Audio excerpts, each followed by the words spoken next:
नमस्कार, morning prime time bulletin में आपका स्वागत है। मैं हूं आपके साथ अनुराग सिंह। आप देख रहे हैं खबर जरूरी है और आज खबर जरूरी है में आपके सामने दो अहम खबरों को रखने जा रहे हैं। पहली खबर दिल्ली के पास की, जहां एक दिल दहला देने वाली वारदात सामने आई है। गाजियाबाद पुलिस ने जो खुलासे किए उसको देखने और सुनने के बाद आपके होश उड़ सकते हैं। पूरी खबर क्या आपको बुलेटिन में बताएंगे। साथ ही दूसरी खबर आपको बताएंगे किसानों की दिल्ली कूच को लेकर, जिसको लेकर हमारी एक बड़ी टीम ग्राउंड जीरो पर मौजूद है जो पल पल का अपडेट आप तक पहुंचाएगी। तो बने रहिए हमारे साथ, सभी खबरों की फुल डिटेल आपके सामने होंगी और ये वो खबरें होंगी जो आपके लिए जानना जरूरी है।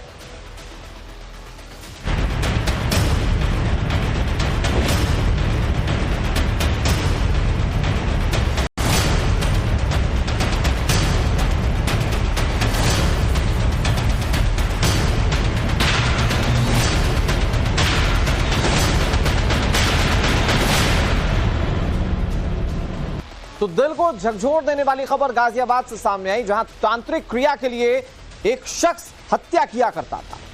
खोपड़ी का इस्तेमाल वो जादू टोने के लिए किया करता है। इस शख्स का नाम परमात्मा बताया जा रहा है, जिसे पुलिस ने गिरफ्तार कर लिया। और ना सिर्फ इसे बल्कि इसके साथ 3 और लोग हैं जो सलाखों के पीछे जा चुके हैं। नाम परमात्मा था और तंत्र मंत्र क्रिया करके ये अपने आप को परमात्मा ही बनाना चाह रहा था मानो।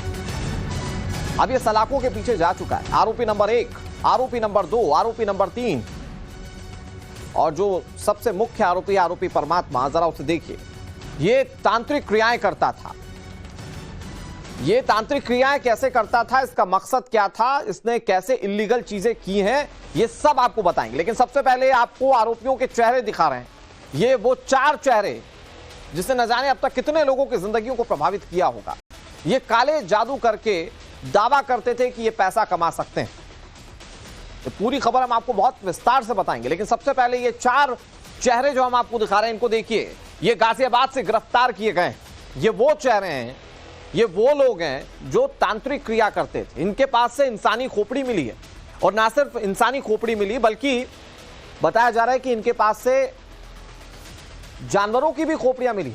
अब आपको ग्राफिक्स के जरिए समझाते हैं कि आखिरकार पूरे मामले का पता कैसे चला, कि भाई पुलिस इन तांत्रिक तक कैसे पहुंच गई। आप सबसे पहले यह जान लीजिए। दरअसल 22 जून को सिर कटी लाश बरामद हुई थी। गाजियाबाद के टीला रोड से यह लाश बरामद हुई थी। परमात्मा के बारे में जानकारी पुलिस को हाथ लगी। बदमाश परमात्मा ये वो तांत्रिक है जो ये तंत्र मंत्र क्रिया किया करता था। इस पर 25,000 का इनाम घोषित किया गया। 7 दिसंबर 2024 को परमात्मा के छिपे होने की जानकारी पुलिस को मिल गई। पुलिस पूछताछ में आरोपी परमात्मा ने सारे कबूलनामे किए। इसके बाद नरेश, पवन और पंकज के साथ राजू ने मिलकर हत्या की थी, इस बात का कबूलनामा उसने किया। परमात्मा के खुलासे के बाद राजू की खोपड़ी मिली है। मतलब राजू वो शख्स है जिसकी खोपड़ी का इस्तेमाल तंत्र मंत्र क्रिया के लिए किया गया था और इसके साथ परमात्मा के साथ 3 और लोग थे। इन्हें सलाखों के पीछे भेज दिया गया। अब आप वजह जानिए कि यह तंत्र मंत्र क्रिया क्यों करता था। बताया जा रहा है कि पैसे कमाने के चक्कर में तांत्रिक बना। ये बहुत जल्दी अमीर बनना चाहता था। पैसे कमाने के लिए इसने लोगों को झांसे में लिया। खोपड़ी लाने के बदले ये करोड़ों रुपए का लालच दिया करता था। इंसानी खोपड़ी आप लाइए, पैसे कमाइए, ये इसका ऑफर हुआ करता था। पुलिस को एक सिरकटी लाश मिली। उसके बाद बहुत सारे सवाल थे। किसकी लाश है, हत्या किसने की, कितने लोग इसमें शामिल हैं। और पुलिस ने जब तफ्तीश आगे बढ़ाई तो जो मामला सामने आया उसने सबको हिलाकर रख दिया। सिर्फ तांत्रिक क्रिया के लिए राजू नाम के शख्स की हत्या कर दी गई। इस मामले में अब तक 4 गिरफ्तारियां। अब आपको ग्राफिक्स के जरिए समझाते हैं कि आखिरकार आरोपी तांत्रिक परमात्मा का खोपड़ी से क्या कनेक्शन है। आरोपी तांत्रिक परमात्मा ने पूछताछ में कई बड़े खुलासे किए। खोपड़ी का तांत्रिक क्रिया में इस्तेमाल वो करता था। उसको लगता था कि इसी क्रिया से वो अमीर बन जाए। दोस्तों को तांत्रिक परमात्मा ने झांसा दिया था कि आप खोपड़ी लेकर आइए, मैं आपको पैसे दिलाऊंगा। उसने एक खोपड़ी के बदले 50 से 60 करोड़ रुपए मिलने का झांसा दिया था। सोचिए, एक खोपड़ी जिसका सौदा उसने 50 से 60 करोड़ में किया। पवन, पंकज ने अपने ही दोस्त राजू की हत्या कर दी और उसके बाद उसकी जो खोपड़ी थी वो तांत्रिक परमात्मा को दे दी। परमात्मा ने खोपड़ी में क्रैक बताकर वापस पवन और पंकज को उसे दे दिया। तांत्रिक परमात्मा की निशानदेही पर जानवरों की खोपड़ी भी बरामद हुई है। सोचिए कितना शातिर व्यक्ति था ये, इसके दिमाग में कितना बड़ा फितूर था कि इसने पैसे कमाने के चक्कर में, तंत्र मंत्र क्रिया के चक्कर में इसने एक शख्स की जान ली थी। फिलहाल अब इस मामले को पुलिस इन्वेस्टिगेट कर रही है। सवाल इस बात को लेकर है कि आखिर ये जो तंत्र मंत्र क्रिया करता था ये सिर्फ एक राजू तक सीमित है या कुछ और भी लोग इसमें हताहत हुए हैं। इधर गाजियाबाद की पुलिस अब आरोपी परमात्मा से पूछताछ करने में जुट गई है।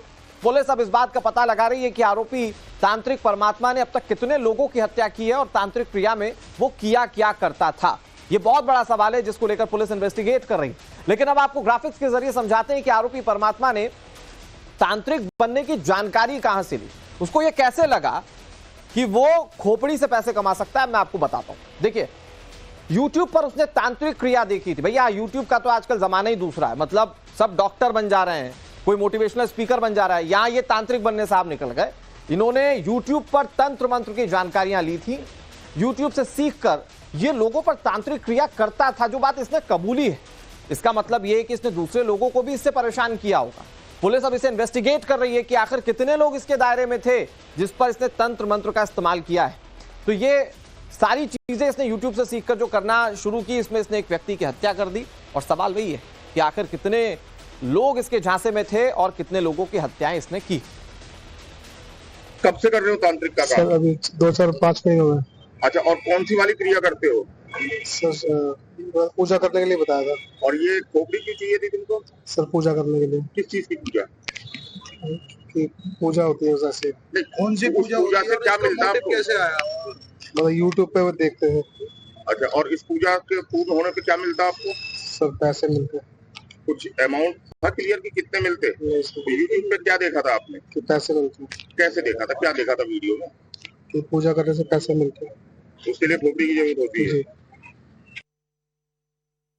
4 अभियुक्तों को गिरफ्तार किया कि निशानदेही पे जो खोपड़ी थी जो बरामद की गई है और इन्हीं तथ्यों के आधार पे आगे की विधिक कार्रवाई चल रही है। सर, क्या खोपड़ी से कोई तांत्रिक क्रिया की गई क्योंकि खोपड़ी से बरामद हो गई है?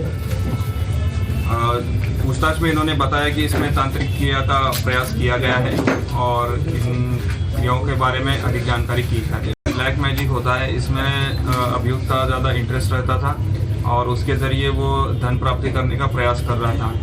4 अभियुक्तों को गिरफ्तार किया कि निशानदेही पे जो देखिए, आजकल सोशल मीडिया का ज़माना है और लोग सोशल मीडिया पर तमाम चीज़ों को सर्व करते हैं, ढूंढते हैं, कई चीज़ें उनको काम की भी मिलती है। लेकिन जो लोग मानते हैं कि सोशल मीडिया पर चल रही चीज़ें शाश्वत सत्य हैं, वो कर बैठता है जो इस तांत्रिक परमात्मा ने किया।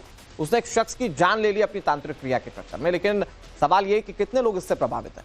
प्रेरित हमारे सहयोगी ज्यादा जानकारी के साथ जुड़ गए। प्रेरित, एक खोपड़ी के बदले वो 50 से 60 करोड़ का ऑफर देता था, कितने लोग इसमें शामिल थे? क्या ये जो 4 गिरफ्तारियां हुई हैं ये नेक्सस सिर्फ इतने तक सीमित है? और सवाल ये भी प्रेरित कि कहीं ऐसा तो नहीं कि कुछ और लोग भी इससे पहले मार दिए गए हो इसी तांत्रिक क्रिया के चक्कर में? अब बिल्कुल देखिए कि विकास परमात्मा नाम का एक शख्स है जिसके तांत्रिक बनने की शौक और सनक ने किस तरीके से एक राजू नाम के शख्स की जान चली जाती है। और ये बताना चाहूंगा आपको कि 22 जून को जब एक सरकटी लाश मिली थी गाजियाबाद इलाके में, तो पूरी गाजियाबाद पुलिस लगातार इस बात को लेकर के परेशान थी कि आखिर ये कौन शख्स है जिसका शव बरामद हुआ, जिसके सिर नहीं सिर्फ धड़ है। और इसको लेकर के आसपास के जितने भी राज्य थे, वहां के जो गुमशुदा लोगों की जो रिपोर्ट थी, उनके जरिए ये जांच करने की कोशिश की जा रही थी ताकि उस सरकटी लाश की शिनाख्त हो सके। लेकिन उसके बावजूद भी उसकी शिनाख्त नहीं हो पाई। तो गाजियाबाद पुलिस लगातार इस मामले को लेकर के जांच में जुटी हुई थी। और ऐसे में जब 7 दिसंबर को विकास परमात्मा की जानकारी मिलती है, जो 25,000 रुपए का इनामी वो फरार था, और उसके बाद जब उसकी गिरफ्तारी होती है और उसकी गिरफ्तारी के बाद जब उससे पूछताछ होती है तो पता लगता है कि जो एक सरकटी लाश जो 22 जून से लगातार एक मिस्ट्री बनी हुई थी गाजियाबाद में, वो दरअसल राजू की थी, जो राजू बिहार का रहने वाला है। और उसकी हत्या किसी और ने नहीं बल्कि उसके दोस्त पवन और नरेश ने मिलकर की थी, जो उससे पहले से थे। और इन सब के बीच में विकास परमात्मा ने जिस तरीके से पवन और नरेश को कहा था कि उसे एक खोपड़ी चाहिए और उसके साथ वो तंत्र विद्या करेगा और उसके बदले वो 50 से 60 करोड़ रुपए देगा। यानी कि जिस तरीके से उसने 50 और 60 करोड़ के लालच दिए, इस लालच के चक्कर में पवन ने खुद अपने दोस्त राजू की हत्या कर दी। और हत्या के बाद जब उसके खोपड़ी को लेकर के उसे तांत्रिक को दिया जाता है तो तांत्रिक साफ तौर पर कहता है कि इसमें क्रैक है, इसमें दरार है और ये अब हमारी इस्तेमाल का नहीं है। लेकिन जिस तरीके से 7 दिसंबर को गाजियाबाद पुलिस ने विकास परमात्मा नाम के शख्स की गिरफ्तार किया और यहां से जो चीजें मिली है तो ये जरूर माना जा सकता है कि ऐसे और भी कई ऐसे लोग होंगे जो इसके पूरे काली करतूत में शामिल होंगे और पुलिस लगातार पूछताछ कर रही, छानबीन कर रही है और ये संभव है कि भी और भी कई नई चीजें बरामद हो सकती है। जी, और ये बहुत डरा देने वाला है। मतलब ब्लैक मैजिक तो ऐसा है कि वहां हो भी रहा है, यहाँ किसी को पता नहीं चल रहा है, तो लोग तो चक्कर काटते रह जाते हैं कई बार। तो ये जो इस तरह से तंत्र मंत्र करने वाले लोग हैं और ये यूट्यूब से सीखकर सब कुछ कर रहा था, फिलहाल इसमें कार्रवाई क्या की जाती है इस पर नजर बनाए रखिए। बहुत शुक्रिया प्रेरित, आप